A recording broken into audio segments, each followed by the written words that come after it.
Assalamualaikum warahmatullahi wabarakatuh. Perkenalkan, saya Solihatun Nikmah, calon guru penggerak angkatan 7 dari SD Negeri Raci 01, Kabupaten Pati, Provinsi Jawa Tengah. Di sini saya akan memaparkan demonstrasi kontekstual disiplin budaya positif dalam penerapan segitiga restitusi. Makna disiplin menurut Diarek Goosen berasal dari bahasa Latin disciplina yang memiliki arti belajar.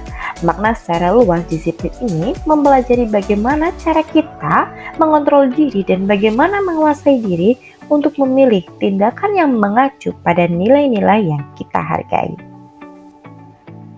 Tujuan kita sebagai pendidik adalah menciptakan anak-anak untuk memiliki disiplin diri sehingga mereka bisa berperilaku dengan mengacu pada nilai-nilai kebajikan universal dan memiliki motivasi intrinsik.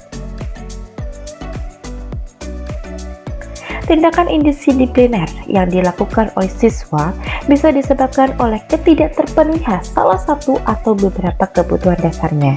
Lantas, apa saja kebutuhan dasar manusia itu? Ada 5 kebutuhan dasar manusia. Yang pertama adalah kebutuhan bertahan hidup. Yang kedua, kebutuhan kasih sayang dan rasa diterima. Yang ketiga, kebutuhan pengakuan atas kemampuan. Yang keempat, kebutuhan kebebasan akan pilihan. Dan kelima, rasa senang. Ada 5 posisi kontrol dalam mendisiplinkan anak. Yang pertama adalah posisi kontrol penghukum. Yang kedua adalah posisi kontrol pembuat orang merasa bersalah. Penghukum dan pembuat orang merasa bersalah termasuk perilaku kontrol negatif. Dan yang ketiga adalah posisi kontrol teman. Yang keempat, posisi kontrol pemantau. Teman dan memantau merupakan perilaku kontrol positif yang berasal dari motivasi eksternal. Sedangkan posisi yang kelima adalah posisi kontrol manager. Nah, ini merupakan posisi kontrol yang berasal dari diri sehingga menimbulkan motivasi intrinsik. Mari kita bahas satu persatu 5 posisi kontrol pada seorang guru untuk disipliner anak. Yang pertama adalah penghukum. Tindakan guru adalah menghardik, menyakiti, dan menyindir. Dampak pada murid adalah mereka akan mengulangi kesalahan berulang kali.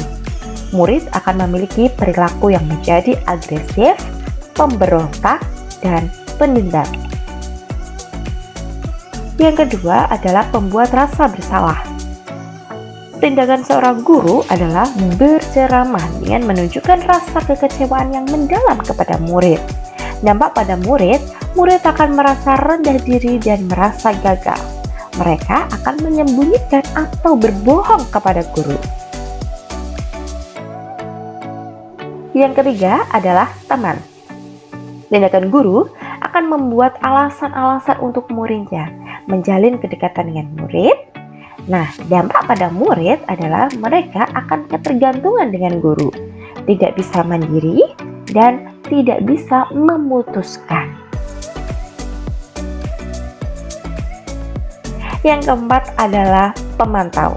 Tindakan guru akan memberikan sanksi atau konsekuensi ketika mereka melakukan kesalahan dan memberikan reward ketika melakukan kebaikan. Hasil pada murid adalah mereka menitik beratkan pada diri sendiri akan mendapatkan hadiah atau hukuman. Dan mereka akan menyesuaikan apabila diawasi.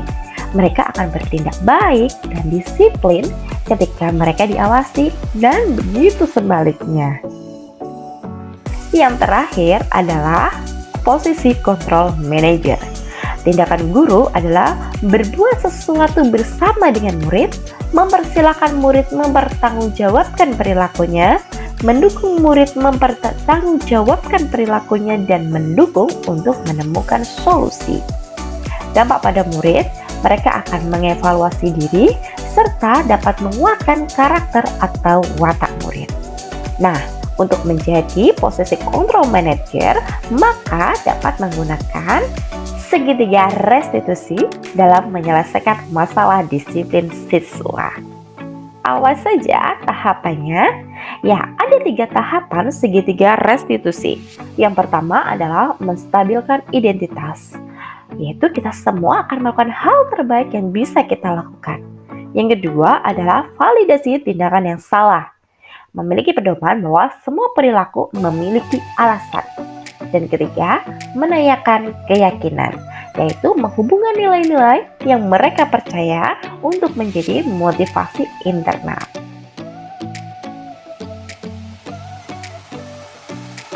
Dalam tugas ini, di demonstrasi kontekstual ada kasus 1, yaitu ketika jam istirahat, murid laki-laki kelas 6B SD Negeri Ranci 01 bermain bola voli.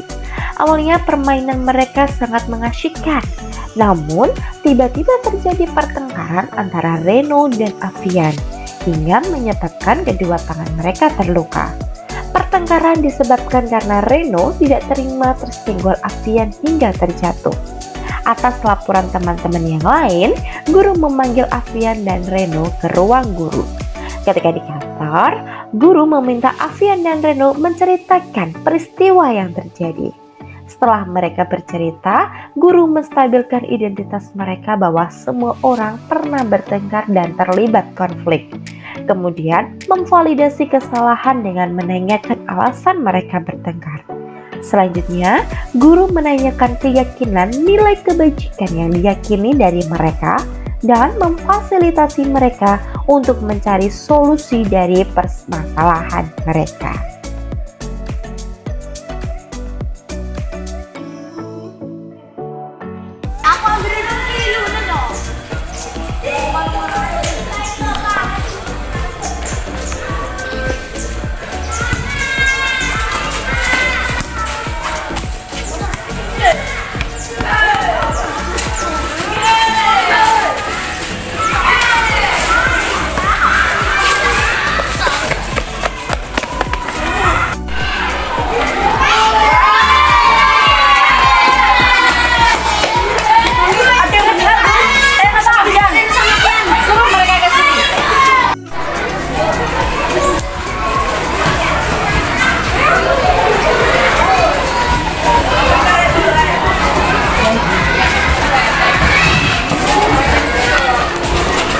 Sini yuk.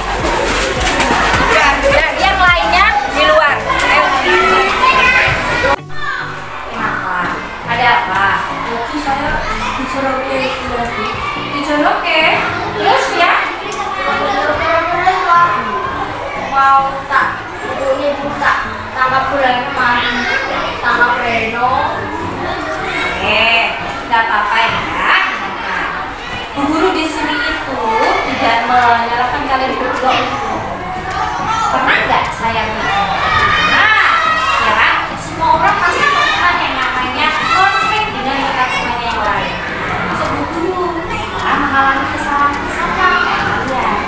Ya, jadi tidak apa-apa. Bu guru tidak marah kalau kalian marah. Nah, sekarang saya mau tanya lagi. Alasan kalian bertengkar tadi, ya kan? Kenapa kok bisa sampai seperti itu, sampai terbuka seperti itu?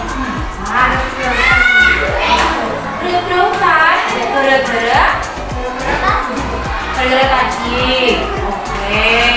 Nah, sekarang guru mau jadi ketika kalian bermain bola voli, sih yang harus kita miliki satu.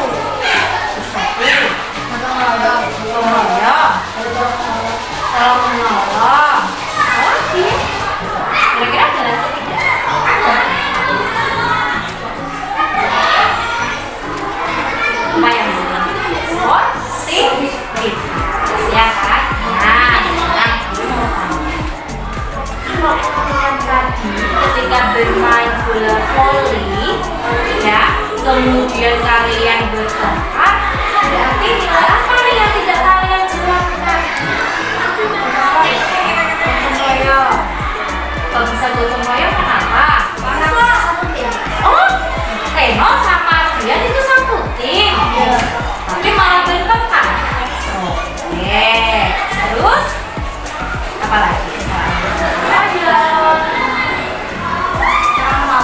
Kalau kenapa kamu bisa tahu? Saya cek dokumen saya cek itu sampai tanggal aplikasi ada 1.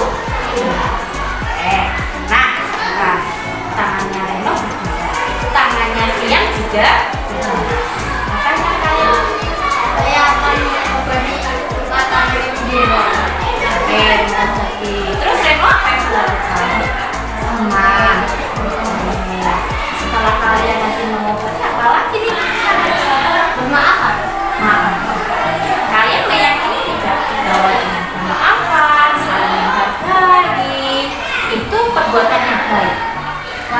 Meyakini dalam hati kalian, tidak hanya ucapan. Oke. Nah, saya tidak maaf. Kalian sudah tahu, ya kan? Kenapa? Bu Guru juga mengerti alasannya kenapa. Nah, sekarang kalian ke UKS, ya, masing-masing mengobati. Dia mengobati lukanya Reno mengobati lukanya. Kalian saling memaafkan tidak? Coba Guru mau tahu kalau memaafkan. Ya, masalah selesai. Oke, silakan kalian ke UKS. Silakan di ya.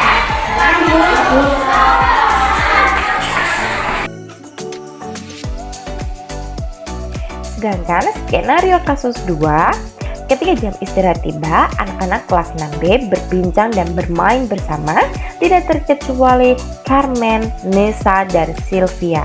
Mereka terlihat asik berbincang sambil menikmati makanan.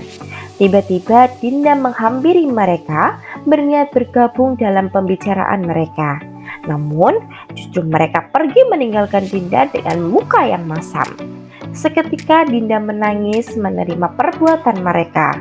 Zahra dan Saskia yang melihat Dinda menangis akhirnya melaporkan kepada guru. Guru meminta mereka untuk datang bersama di kantor. Awalnya guru meminta mereka untuk menceritakan peristiwa apa yang mereka lalui. Ternyata Carmen, Nisa, dan Sylvia sedang membicarakan Dinda. Mereka tidak mau berteman dan memusuhi Dinda karena sifat Dinda yang suka pamer. Kemudian guru melakukan tindakan menstabilkan identitas, yaitu dengan memberi pengertian bahwa mereka setiap orang pernah berkonflik. Setiap orang memiliki kebutuhan untuk dianggap ada dan mampu, serta kebutuhan kasih sayang dan rasa diterima. Kemudian guru melakukan tindakan validasi kesalahan dengan memberikan pertanyaan berupa alasan mereka memusuhi Dinda dan alasan Dinda untuk pamer. Setelah mengetahui alasan mereka, guru melanjutkan dengan memberikan pertanyaan berupa keyakinan nilai kebajikan yang mereka yakini dan solusi untuk menyelesaikan masalah mereka.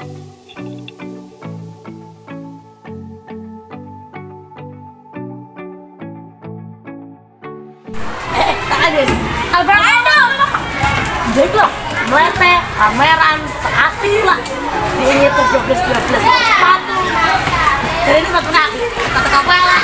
Jadi bilang, lo pasangan,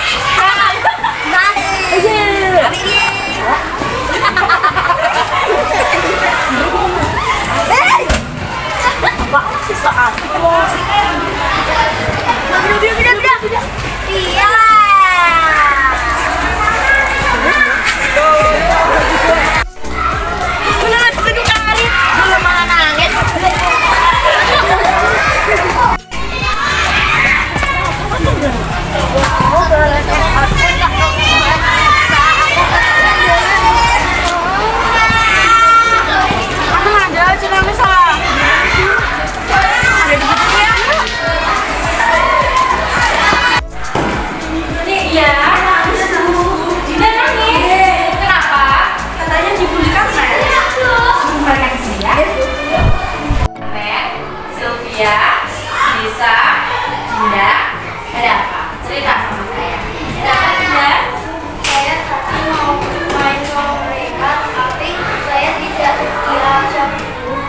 udah diajak. Kenapa? Jadi itu pelamunya loh. Hah? Terus? Lete dia. Rete? Ya kan? Hah? Anes, Sylvia, Nisa, dan dalam pertemuan pasti ada yang namanya bertengkar. Saya tidak suka sama dia. Saya tidak suka sama dia karena ini karena itu. Dulu juga pernah seharusnya kalian sama. Kalau hubungan kita dengan orang lain pasti ada yang namanya konflik, ya kan? Iya. Nah, kenapa sih kok kamu tidak suka sama Dinda? Karena dia Gaya, gaya asik, so asik, so akrab, so akrab, so akrab, so asik gitu. tapi ya Benar seperti itu benar. Dinda mengakui memang seperti itu. Ya. Nah sekarang perhatikan ya. Kalian tahu bahwa yang kalian lakukan itu melanggar keyakinan kelas kalian.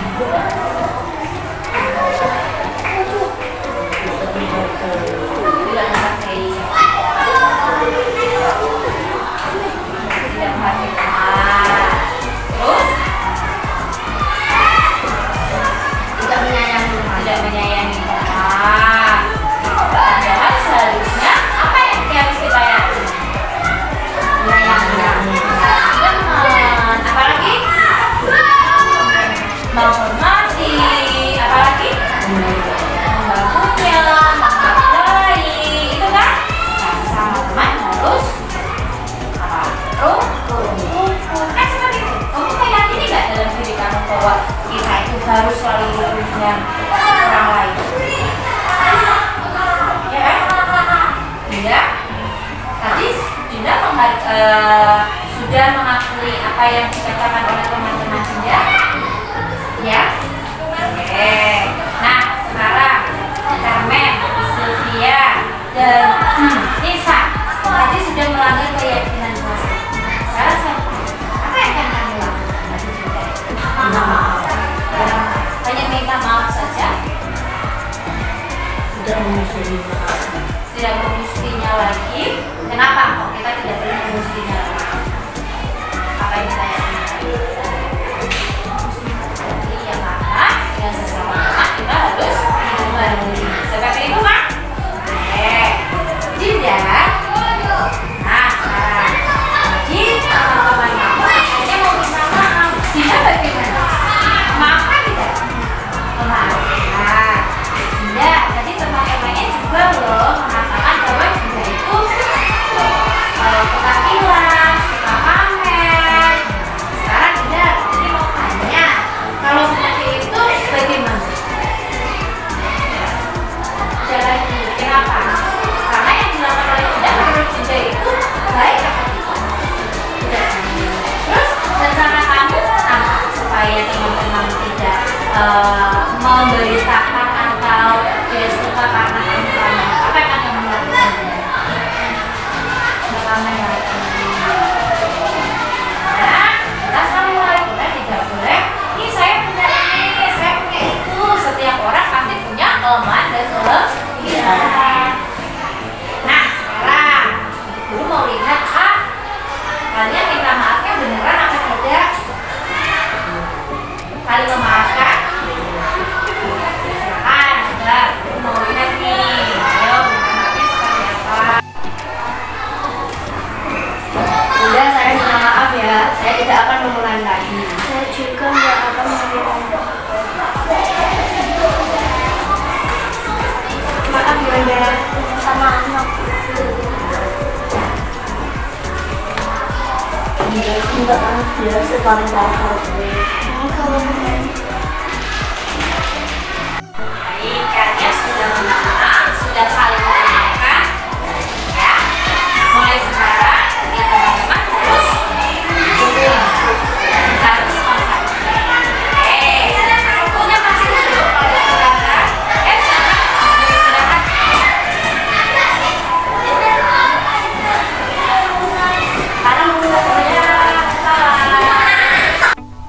Setelah penerapan segitiga restitusi, mereka terlihat bermain bersama dan saling memaafkan serta saling menghargai dan hidup rukun.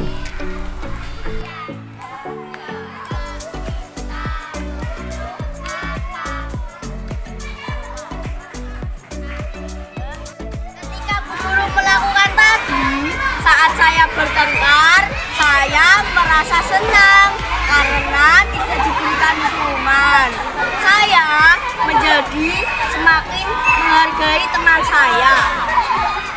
Saat saya berbuat kesalahan, yaitu menjauhi teman saya, dan Bu Guru tidak marah apalagi menghukum saya, membuat saya senang. Saya semakin menyadari kesalahan saya dan saya akan semakin menyayangi teman saya.